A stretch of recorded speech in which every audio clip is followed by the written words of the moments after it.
Existence Brewing. Here's another Existence Brewing single shot. It's no Trolls 2, I tell you. Troll 2, actually. That's right, Troll. Singular. If you say Troll Trolls 2. 2, then that could be confused with the doll movie, the animated movies That's they made out of the right. pencil poppers. Because, of course, we couldn't not have that, right? No. I can literally tell you right now how that movie series was born.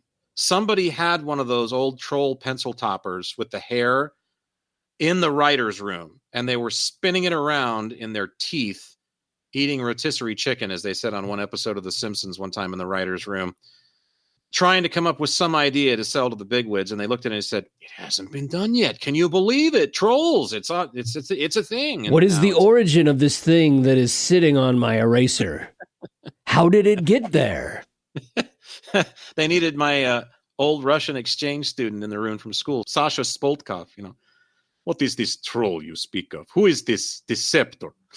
This small person that comes on the end of my pencil looking to copy all the answers and send them back to Moscow, as if I don't know what they're up to. I mean, Was there anything that Sasha liked about America?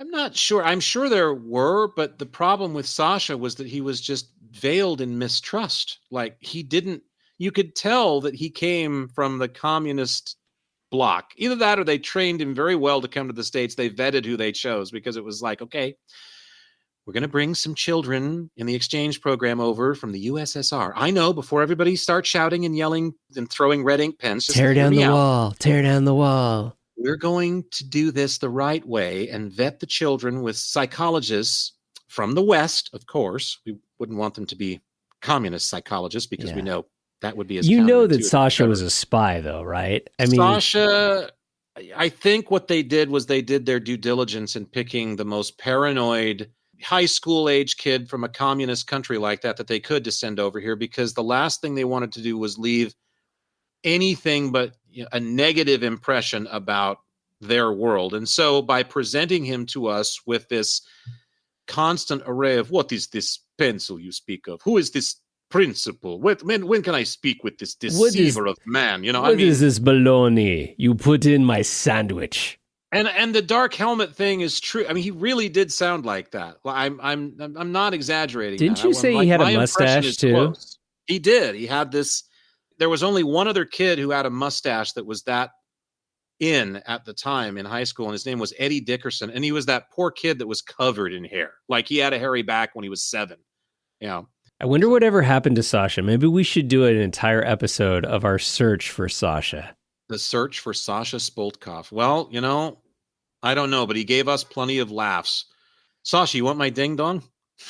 And of course, we're laughing because that can mean two things in America. And we're teenage boys, that's a double entendre at lunch. But he doesn't get it. So it's just immediately the same response as always. What is this ding dong you speak of? Well, I've got it right here. And it's cream filled. He's just like, what is inside this cream? I will not partake of something unless I know what is in it in advance. It's just like, God, jeez. It's a spy listening device inside Ding Dong. You try to fool me with snack cake. How dare you? We hope this single shot inspired you to want more Existence Brewing. To check out full episodes of the podcast and for more, head to existencebrewing.com or wherever you download your favorite podcasts online. Existence Brewing.